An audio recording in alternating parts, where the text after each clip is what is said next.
Primeiramente, gostaria de agradecer a presença de todos, em especial a comissão organizadora do Congresso, por ter me convidado para palestrar sobre esse assunto que é tão gostoso e interessante. Também gostaria de agradecer em especial a professora Renata por essa oportunidade. E aqui a gente vai estar falando principalmente sobre o impacto do treinamento físico na população que tem apneia do sono, em especial a apneia obstrutiva.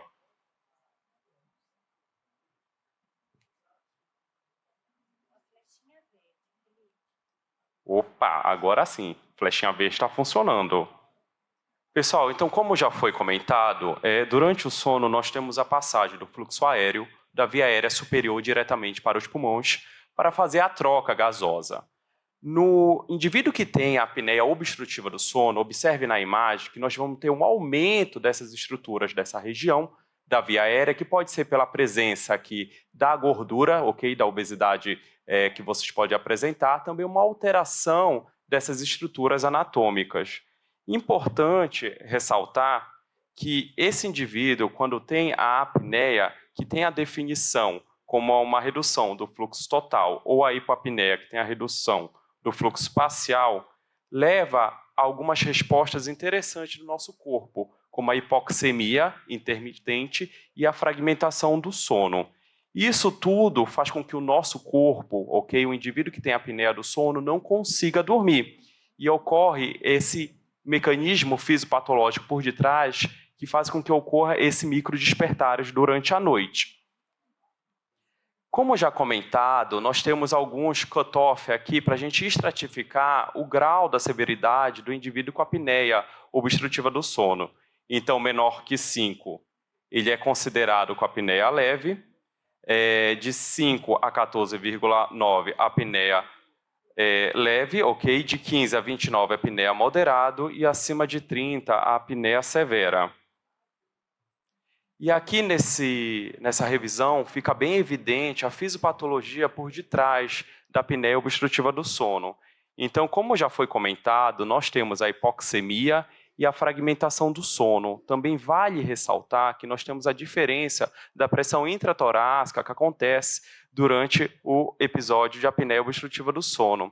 Isso tudo leva a estresse oxidativo, a ativação simpática nervosa, a alteração do eixo do hipotálamo pituitário adrenal e aumento da pré-carga e da pós-carga. Como consequência, como já falado anteriormente, nós vamos ter o aumento da pressão arterial, disfunção metabólica, inflamação, disfunção endotelial, disfunção do miocárdio, levando a algumas doenças bem conhecidas por todos, como a hipertensão, a diabetes do tipo 2, doenças coronarianas, doenças cerebrovasculares, arritmia e insuficiência cardíaca. Nessa imagem daqui, como já comentado pela doutora, nós podemos observar bem o efeito do CPAP. E aqui nós temos diferentes níveis do CPAP, onde nós temos aqui com 0 centímetros de água, com 5, com 10 e com 15. E chama a atenção do alargamento que essa pressão positiva faz na nossa via aérea, prevenido assim o colabamento e o indivíduo consegue respirar. Mas vale ressaltar, gente, que a literatura traz para a gente que de 20% a 30% dessa população não se adaptam à pressão positiva. E as principais causas que eles relatam dentro da literatura é justamente a mucosa que está secada, a congestão nasal, irritação de pele, que são as principais e as mais comuns queixas. E nós temos algumas outras estratégias não farmacológicas para a gente tratar esse indivíduo com apneia obstrutiva do sono. Então, nós temos a mudança do peso, nós temos o exercício físico, que vai ser o foco dos próximos slides, e também nós temos a própria mudança do decúbito durante a noite. Então, pessoal, já chamo de antemão que dentro do exercício se preconiza o exercício aeróbico, pois ele contribui para a perda de peso e também beneficia aí os indivíduos que têm doenças cardiovasculares e doença metabólica. Então, nessa meta-análise aqui, a gente consegue observar bem o efeito do treinamento físico em indivíduos que têm apneia obstrutiva do sono. Então, como já comentado para vocês, o exercício utilizado, preconizado, é o exercício aeróbico, onde tem a sua duração aí, em média em torno de 30 a 60 minutos, ok? Também é preconizado o exercício de força, geralmente priorizando grandes grupos musculares e alongamento. Dentro dessa meta-análise, a frequência do exercício físico foi observado quando teve a frequência maior ou igual a 3 vezes por semana, com a intensidade entre 60% a 70% do VO2, ou então acima do primeiro limiar aeróbico visto pelo teste de esforço cardiopulmonar. E a duração varia em torno de acima de 3 meses, mas podemos observar de 4 até 1 mês, já tendo algum benefício do exercício físico. E como desfecho nessa meta-análise, eles observaram que essa intervenção apresentou uma melhora na qualidade de vida, visto pelo questionário de Minnesota e pelo questionário SF-36. Também foi visto uma melhora na qualidade do sono, visto pelo questionário do PSQI, o questionário de Pittsburgh, que avalia a qualidade do sono dos últimos 30 dias dos indivíduos que têm distúrbio do sono. Também foi visto uma melhora do índice de Epworth, como comentado anteriormente, que verifica a sonolência do dia seguinte. E gostaria de chamar a atenção que o efeito do treinamento físico melhorou o índice de apneia e hipopneia. Então, se vocês observarem nessa meta-análise, esses indivíduos eles tinham a apneia dentro do grau de severidade como grave, e após a intervenção não farmacológica, o exercício físico, houve uma diminuição da severidade e eles foram para o índice moderado. Olhando pontualmente alguns trabalhos que realizaram o exercício físico, se destaca esse do pesquisador Goya, onde ele submeteu os indivíduos com apneia obstrutiva do sono ao exercício 3 vezes por semana, com duração de 60 minutos, e o exercício foi predominantemente aeróbico, com exercício de resistência. Foram realizadas 72 sessões. E ele também teve um grupo controle com apneia, no qual não realizou nenhum tipo de atividade física.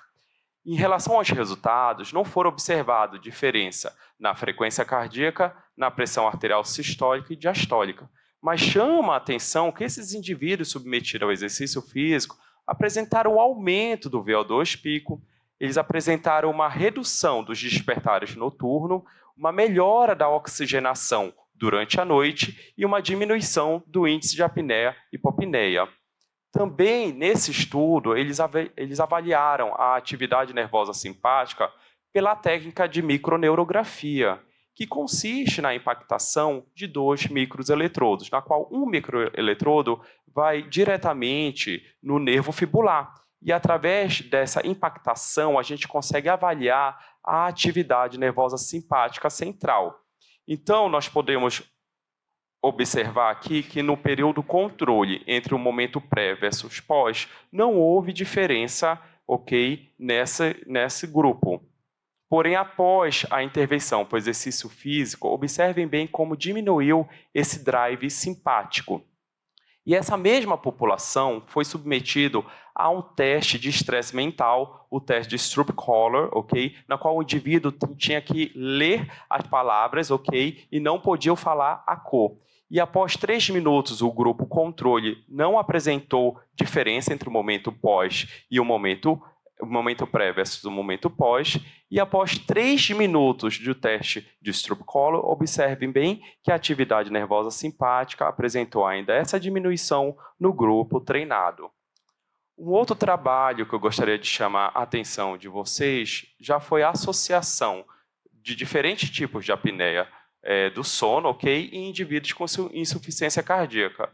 Então, nesse indivíduo, após a polissonografia, foram recrutados 35 indivíduos e foram divididos em apneia obstrutiva, central e 12, onde não tinham apneia, mas tinham a insuficiência cardíaca, onde eles foram acompanhados por um período de 4 meses e depois foram submetidos a mais 4 meses de período de intervenção por exercício físico, que também seguiu a regra de 3 vezes por semana, exercício aeróbico, associado com alongamento com duração de 60 minutos.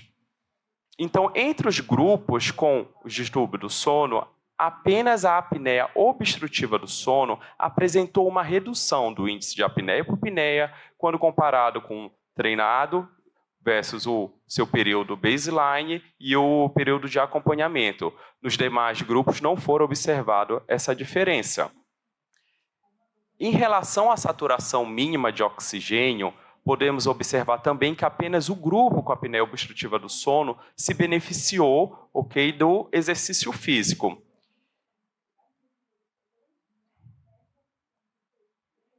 E em relação à atividade nervosa simpática muscular, podemos observar que o grupo com apneia obstrutiva do sono, apneia central e o grupo com insuficiência cardíaca, todos os grupos se beneficiaram, com o efeito do treinamento físico, onde apresentaram uma diminuição desse drive simpático quando comparado com o período observacional e o período baseline. Um outro trabalho que eu gostaria de chamar a atenção de vocês já foi o trabalho que eu realizei na minha dissertação de mestrado, na qual eu recrutei indivíduos com síndrome metabólica, como vocês podem observar, e indivíduos com apneia obstrutiva do sono. Como já foi comentado, a síndrome metabólica é a presença de 3 desses 5 fatores, como a circunferência abdominal, diminuição do HDL e colesterol, aumento de níveis de glicose, de triglicérides e da pressão arterial. E eu realizei um teste agudo máximo para verificar a frequência cardíaca.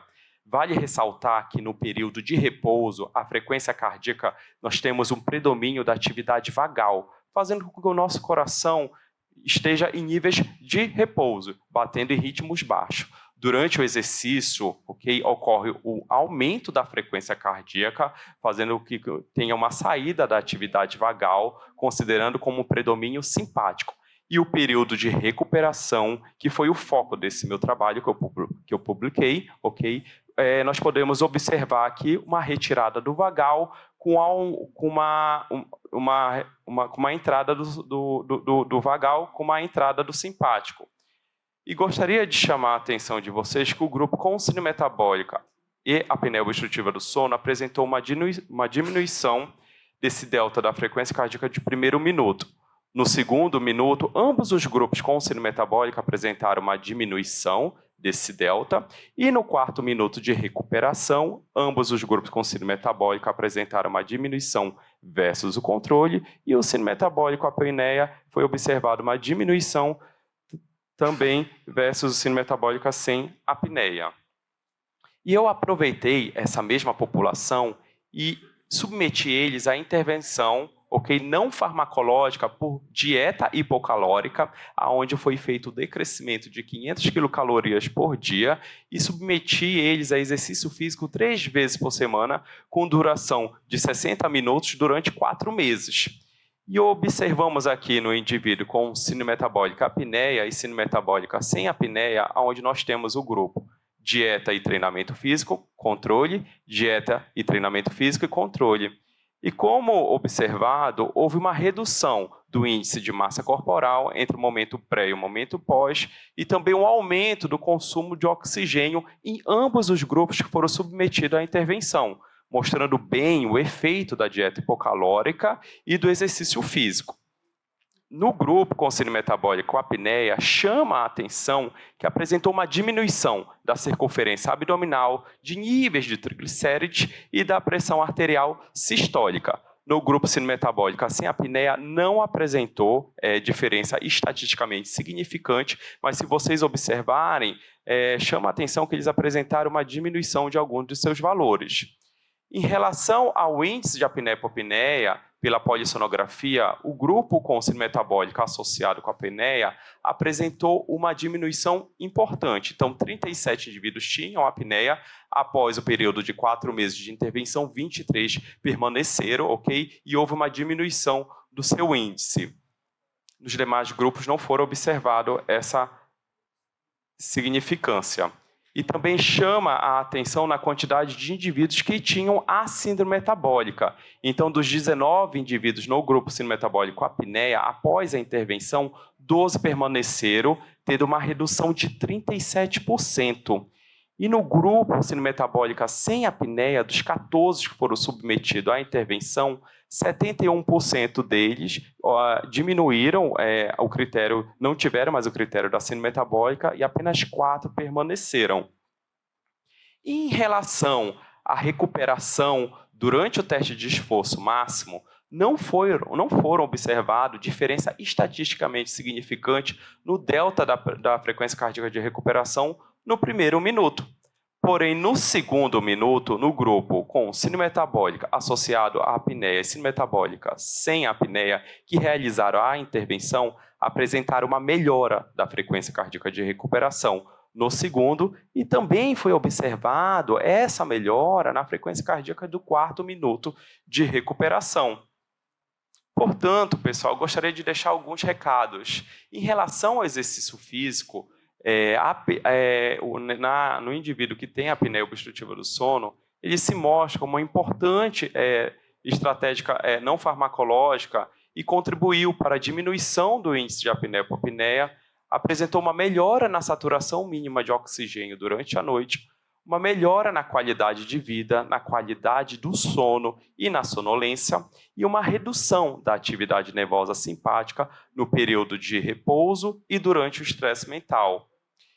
E essa mesma intervenção por exercício físico nos indivíduos que têm insuficiência cardíaca associada com a apneia obstrutiva do sono, podemos observar um aumento da saturação mínima de oxigênio durante a noite, uma diminuição do índice de apneia-hipopneia e uma redução da atividade nervosa simpática.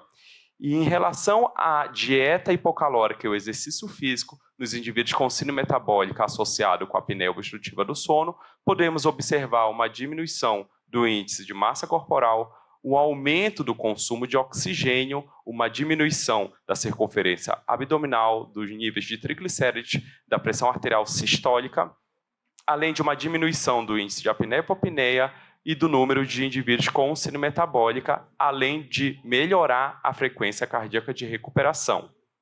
Obrigado.